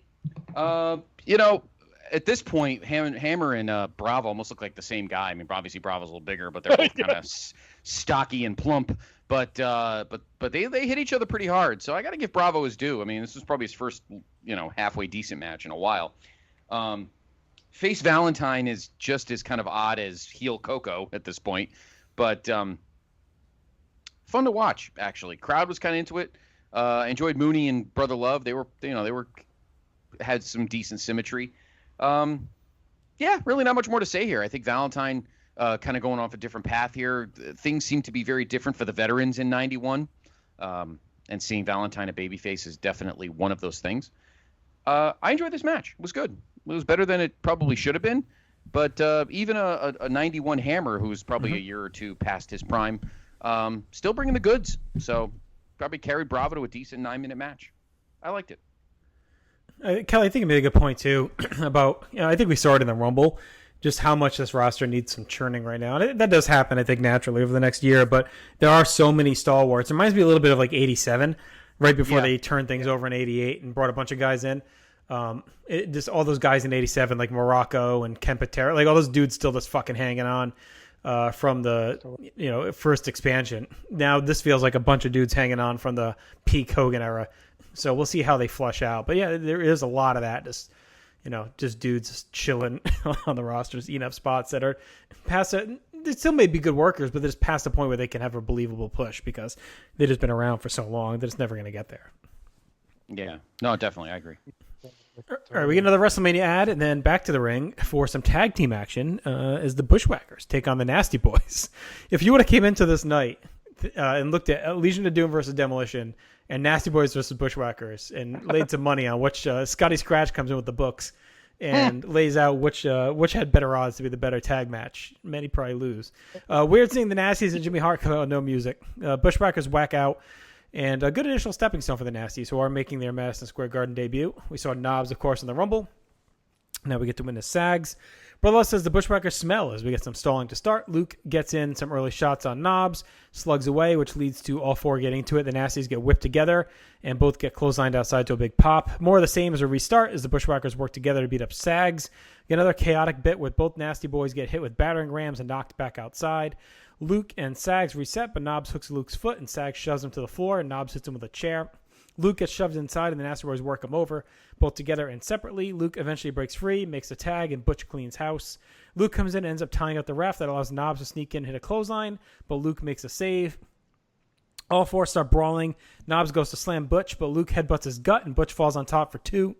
Things break down again as Luke ties up the ref, and that gives Sags a chance to hit a forearm off the middle rope, and Knobs covers Butch for the win. Fine, kept a brisk pace. The heat segment was short. The crowd is into the Bushwhackers. The Nasties kind of showed off their style here with a lot of brawling, the chair, not a lot of control. There's a bunch of double teams and cheating and chaos. Fine showing as the Nasties get established, and the Bushwhackers put them over. So 2 stars. This is much better than Legion of Doom versus Demolition Scott for sure for me. Yeah, it was. It definitely had. It was a lot. It moved a lot quicker. I gave it 2 stars. It was a good opportunity for the Nasty Boys moving up the tag ranks. At least we, as much as we didn't get any tag titles tonight or any title matches at all tonight, we did see a decent amount of the tag division. Its ups and certainly its downs. One of the better Bushwhacker matches. They normally don't lose clean or lose, period, at least in a pinfall, but. Obviously, the Nasty Boys are a team that Vince likes, and we'll see more of them down the line, Kel. But a good penultimate match for the night, and definitely better than the match earlier that would have been a dream match for anybody. This was a better dream match between 2 teams that admit that they stink and are dirty. So, but better off than the one earlier. Oh yeah, for sure. I mean, I totally agree. I hate the Bushwhackers, or at least. When I was younger, I really hated them. So I wasn't looking forward to this. I've never been a huge Nasty Boys fan either, but at this point, they were actually pretty good. And these teams have good chemistry. I think they have a good match coming up too on either a main event or a Saturday night's main event. I can't remember which one, but there's something clicks with these 2 teams. Not that this was anything great, but it was a decent tag. But this was when I really realized that this card got shortchanged a lot of top talent tonight. There's no Rockers, there's no Hogan, there's no Hart Foundation, there's no Jake the Snake, there's no Ted DiBiase, there's no Mr. Perfect, there's no Rick Martel, even Sergeant Slaughter's he's not there. So they're missing a lot of guys that could have had good match. Yeah, Duggan. No Duggan. Missing a lot of guys that could have had good matches. But yeah, this one I went 2 stars on it too.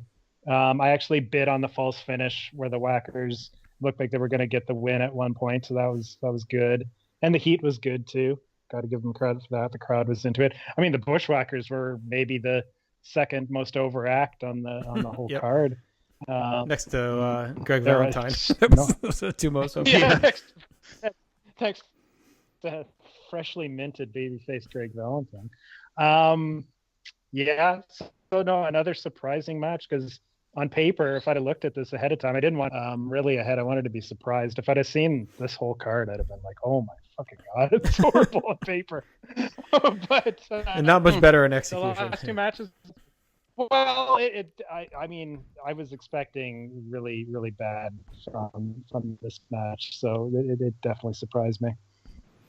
All right, we take a little break here because the cage is getting set up for our main event. So Lord Al joins us for a bit. He's with the Big Boss Man and a chain backstage. He says all his life he's dealt with trash and scum. Bobby Heenan is the worst, and he'll pay anyone anything to end his career. So in the Nassau Coliseum at 1 p.m. on February 16th, Bobby Heenan has to face him, and he'll have his ball and chain and shackle Heenan. So he finds out what Boss Man, pain, and justice are all about. He'll make Heenan serve hard time. That's a pretty good Boss Man promo there.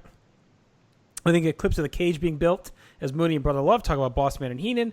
One guy assembling the cage, was that Rotella's cousin, Scott? Did you notice? It looked like him. It might have been. Yeah, I kind of thought that too. I would not be surprised if it was. Definitely. I'll have to ask him. Lord Al is with Macho King and Queen Sherry. Al says Savage is responsible for changing the course of history for the World Wrestling Federation Championship. Savage says you don't have to say no to him, and he's the greatest champ of all time. Warrior beat himself, and he lives in Macho's shadow. He's the one person to say he's afraid of nobody. He'll do it to Warrior in the cage tonight. He is a WWF, and Warrior needs to accept it. Savage says Al is a figment in his own imagination. And that brings us to our main event, which is the Ultimate Warrior taking on the Macho King, Randy Savage, inside a steel cage. Kind of weird that this isn't a title match, only because I feel like whenever these guys fight, there's some kind of title involved or big stipulation. Just odd, random match here. Great entrance, as always, as Savage and Sherry, and they are great parading around the cage together. Big pop for Warrior as he flies to the ring into the cage. Savage hides and meets him in the aisle. They brawl out there for a chaotic start, which is a nice tip of the cap to the Rumble, with Warrior knowing Savage would be in the aisle this time. Warrior even chucks a chair at him as Brother Love is ranting. Warrior's bananas here. Just wrecks Savage, shoves him into the cage, climbs in and batters Savage with anger and abandon. Warrior just utterly possessed. Great continuation from the Rumble. He's out for blood. Warrior keeps stomping around as Brother Love says Warrior manhandles Sherry back at the Rumble. Savage is able to leverage Warrior into the cage to slow him up. Savage goes to the eyes and spends some time recuperating in the corner. Warrior gets to his feet. We get a double clothesline to knock both back down. Warrior gets up as Sherry runs a distraction, and Savage slams into him with a knee, and Warrior smacks the steel. Savage chokes away as Warrior tries to punch free, but Savage absorbs the shots and keeps him grounded. Savage just keeps choking and punching and kicking. A lot of straight brawling here. Savage slams Warrior and heads up top. Hits the elbow and covers, but the ref comes in and Warrior blows out at 2 to a big pop. Warrior hulks up and starts knifing through Savage, but Warrior eventually eats knees on a splash, which was a good cutoff. Savage scales the cage and gets all the way to the bottom of the other side, but Warrior reaches through and grabs his hair before he can drop to the floor. Warrior pulls him all the way back up the cage as Savage tries to fight free.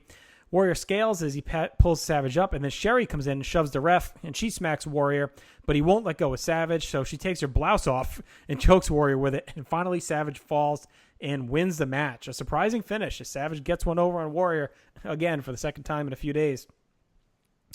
Warrior stalks Sherry and tears off her shirt and shoves it in his pants. Sherry tries to climb out, but Warrior yanks her skirt off now.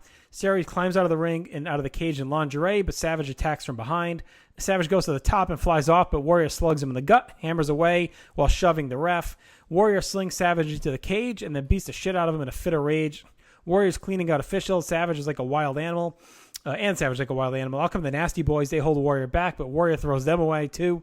Possessed and maniacal. He throws 7 or 8 guys as Savage eventually escapes. Sherry comes in. She's dressed up again. And Warrior smacks Warrior with the scepter, and the chaos clears out. Warrior catches Sherry, shuts the door, and press slams her. And that's that. Just a wild post-match. The match itself was fine. After the hot start, it kind of devolved a bit into just punches and chokes. But the finish, too, was a bit heavy-handed. It should have been quicker, but fine for Savage to win. He kind of needed it. But I thought Warrior was awesome here. He was a wild animal that's possessed with revenge. Well executed by him, out for blood to pay off the Rumble. And a good main event segment for what's been a kind of a saggy show. So 3 stars from me, Kel. There's a very good match with an all-time classic ending. Post-match, I should say. Yeah, that's the perfect way of putting it. The post-match was classic. I went 3 stars too. Definitely the best match of the night, but not a classic by any means. Nothing that you would recommend to anybody or put on a comp or anything like that. And considering the matchup, in a cage too, it had potential to be great for sure. It started out really good, yeah. Great brawl. The sneak attack by Savage was cool. Then it got really sluggish. And both men are selling exhaustion after only 5 minutes, basically. I didn't really buy that. Didn't seem like they wanted to do too much tonight. And then I also, I don't remember them having this stipulation too often with the referee coming in from the outside to count pins. That was weird. Totally see why that got scrapped. Because that was totally awkward. You're missing like 2-3 seconds anyway, just getting into the cage. So that's just a waste.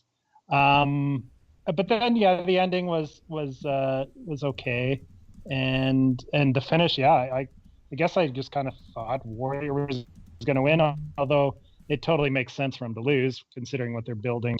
WrestleMania, you don't want Savage or Warrior to win yet, even though this is just an MSG card that not a lot of people saw at the time, but still. So that makes sense. And then the post match with Sherry. I've always loved Sherry, as a manager and also as a attractive female. So I was totally fine with the what happened there. And yeah, it was funny how she had like a backup dress. I guess that was weird that she came back out again, only to take another spot. But Sherry was such a trooper. Wild post match. But yeah, just there was something missing. The bulk of the match just wasn't very compelling. But still, like I said, best match of the night easily, because this was an all-time stinker of a card. Your match time, 10:33, so at least a ton of the matches weren't ridiculously long. I remember this match very well when I was when I watched this card, and I remember being stunned that Savage won. I don't know why. I thought Warrior was going to win this match, locally, just to counter what happened 2 nights earlier, but I was stunned that he won the match. I agree with you, JR. He needed it. I'm not saying he didn't, but I thought Warrior was going to win. They did kind of sell the exhaustion thing almost too much. It was a little crazy, but I don't know. I thought overall the match was fun. Cage matches are always fun. But obviously we need to get this feud is only going to get hotter, both on a local and a national level as we head, to March. But they definitely sold the exhaustion thing as if they'd been wrestling for like 30 minutes and not 3. But that was a little strange. But the main thing for me was I love the craziness at the end. That was fun. But I had no idea that Warrior was going to win. Was going to lose when I first saw the match back in '91. Mm-hmm. Kind of a crazy finish, but I agree with you. Savage needed it. We needed to keep the build going. They obviously the match, their match will not be announced for a while. We'll get to that as we move ahead. But a solid ending. Crowd was hot. Best match of the night, which, as Kel says, is not a big deal for a card that had a lot of mediocrity in it. All right. Well, speaking of that, let's get to our awards. I think match of the night, obviously, we can pencil in Warrior versus Savage. I joked before about Coco Tito, which I both gave 3 stars, honestly.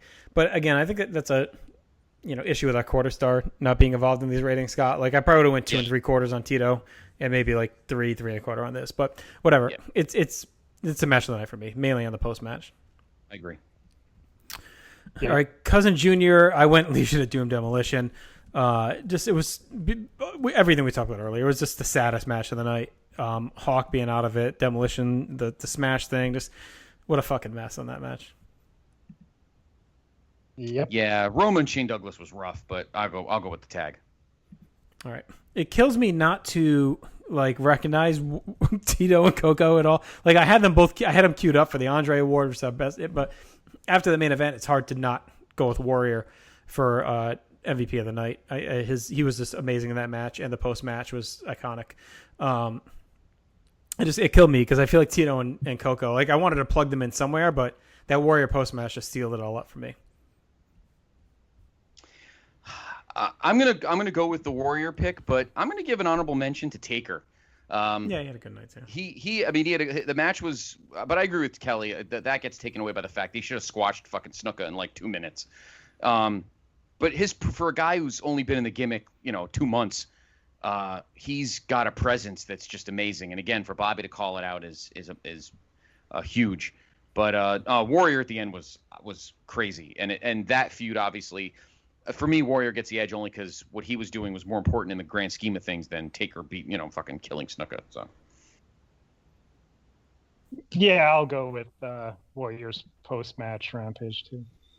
All right, the Bolshevik Award, the newly christened Bolshevik Award for the worst wrestler of the night.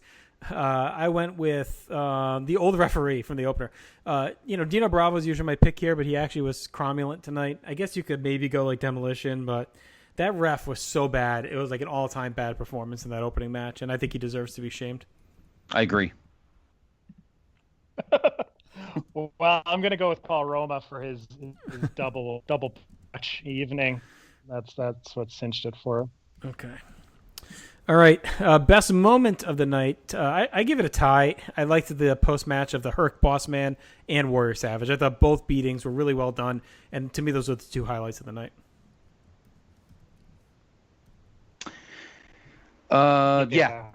Yeah, I agree with that. Okay. Easily the best segments for sure. Okay, yeah. Post-match.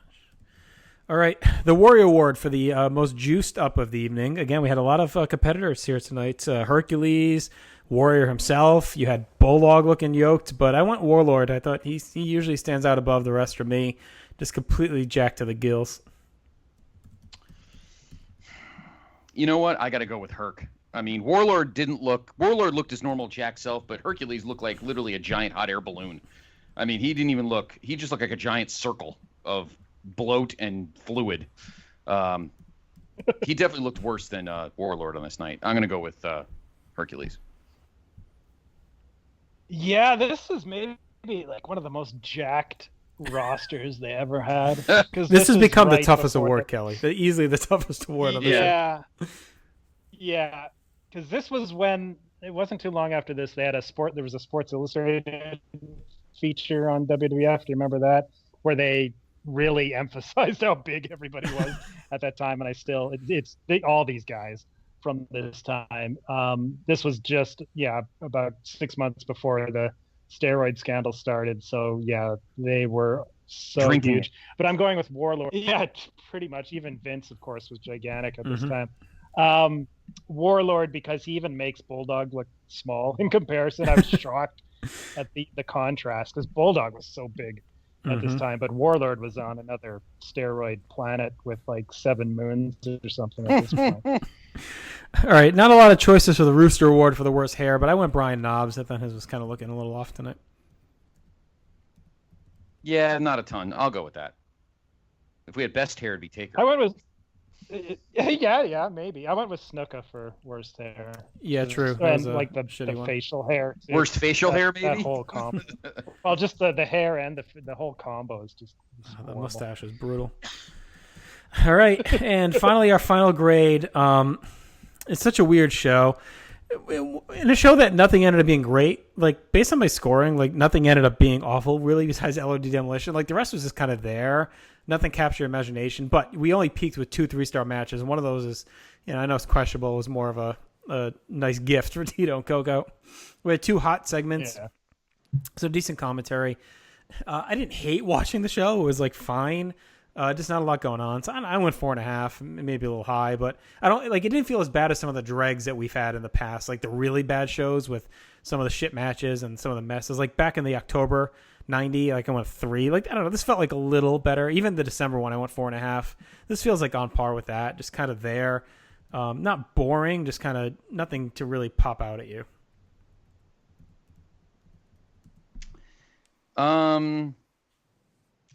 This was a tough one because there was a lot of mediocrity in this one.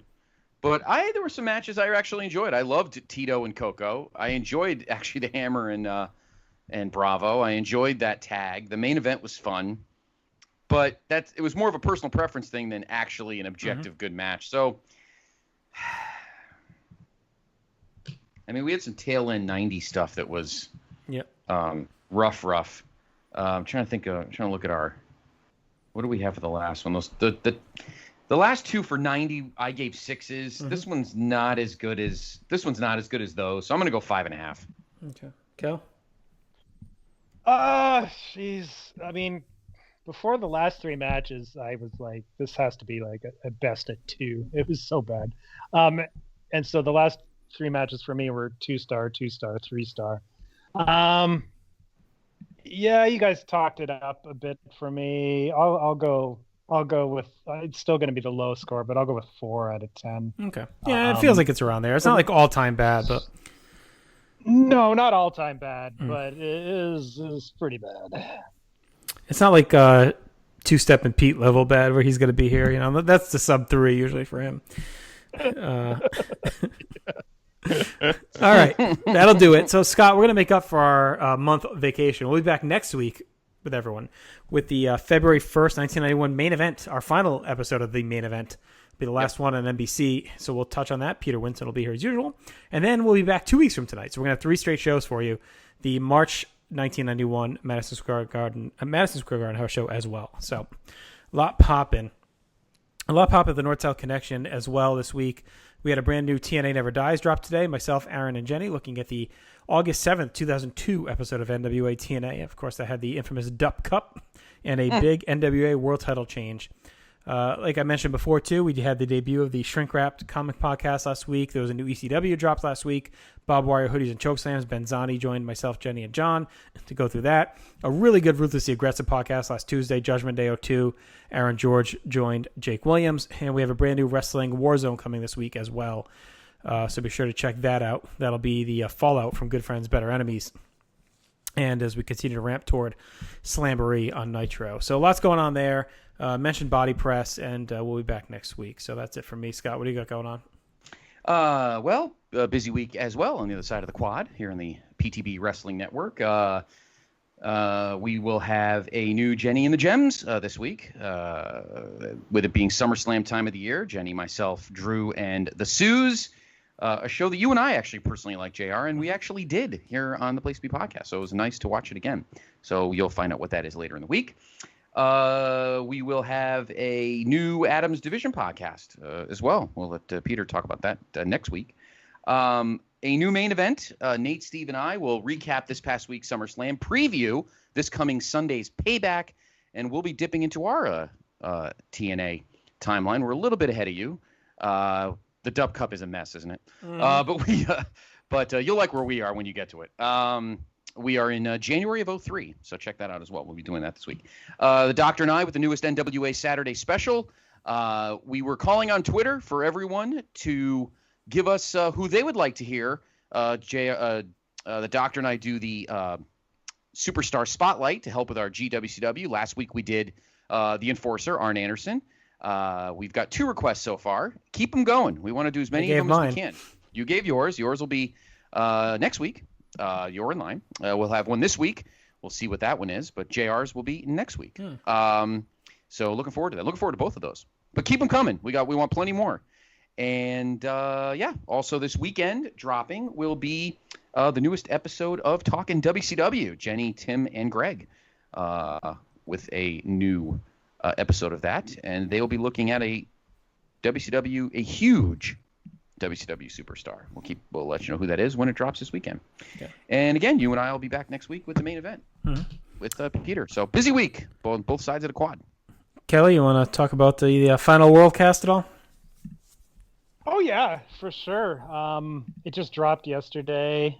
So yeah, this is like when Macho lost to Warrior at WrestleMania 7. He had one final commitment with Rick Martel the next day, I think it was, at a TV taping.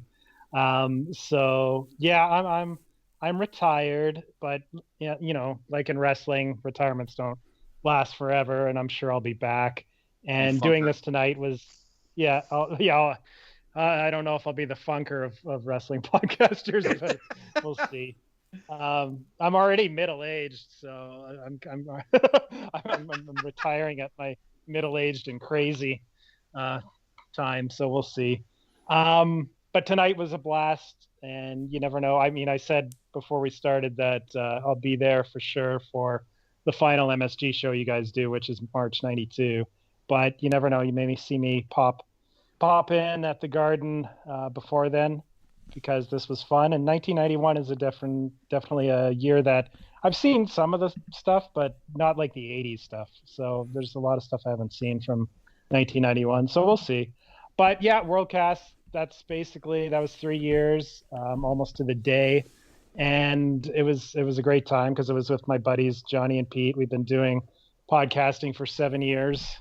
And that, that was the main reason we started Worldcast, was because Titans had ended and I wanted to keep going with these guys. I wanted to, still talk to them, and it gave me an excuse to still keep in touch with them. And the World Class shows had popped up. Like, they finally, at that time in 2017, they finally put up the full run, or almost the full run, on the network. So it was something that we could easily do. And yeah, it was a blast. We made it till 1984, Parade Champions. And Kerry Von Erich was the NWA champion when we stopped. So I thought that was a good point to end things. And we also got to number 100. That was a goal of mine to, I've done a million different podcasts over the years, never made it to 100. So got to do 100. And yeah, I just want to thank everybody on Twitter, especially. There's been a lot of kind things said in the last few days about all the podcasts that I've done and Worldcast and everything. And thanks to everybody that did shows with me over the years, including Steve Willie, Place to Be Nation boy, that it was kind of cut short. We just started something before my love of wrestling vanished. And I kind of feel bad, but we had some fun shows there. International House of Combat. There's 9 of those in the, and I should mention, it's now the PWOM network. That's been a rebranding from a couple months ago. And what does the M stand for? Well, I guess it stands for many things, but it can stand for more than just wrestling, because now we have shows. We have podcasts about TV shows, podcasts about, my buddy Travis, who's basically in charge of things now. He has a show that's called Yours, Mine, and the Truth. That's kind of like about our truth podcast. Yeah, it's an our truth retro podcast, so that's unique. That sounds like something Stephen Graham will come out with in a couple of years. The our truth. Yeah. Oh yeah, that'll last for 5 episodes and then vanish. But yeah, Travis is doing Yours, Mine, and the Truth. It's kind of like it's about pop culture that he was into as a kid and as a teenager, and seeing how well that's aged. But it's kind of, since he grew up in the 90s, it's kind of like a 90s retropod, so it's really cool. It's got a different subject pretty much every week. And him and Travis and Johnny are doing Gideon Guys. It's about the CW show Legends of Tomorrow. So, of course, Johnny Sorrow, he'll never die. He'll be doing podcasts until he's 100. So, yeah, those guys are still going. Check out the PWOM network. And like I said, you never know, I may pop in from time to time. But right now, I'm just enjoying being a country gentleman with bad internet in British Columbia. So that's where I'm at. Hey, your bad internet held up well tonight, my friend. Yes, it did. Very few issues. So. It was meant to be.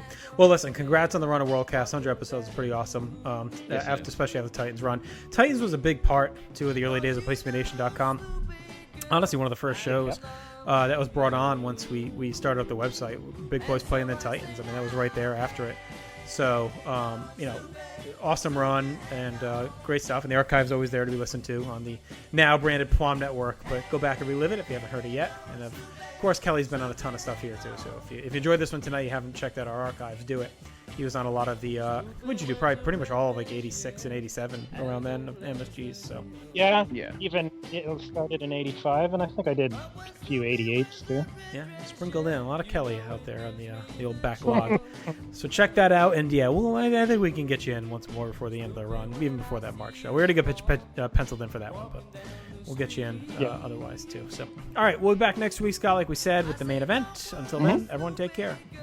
See ya.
way.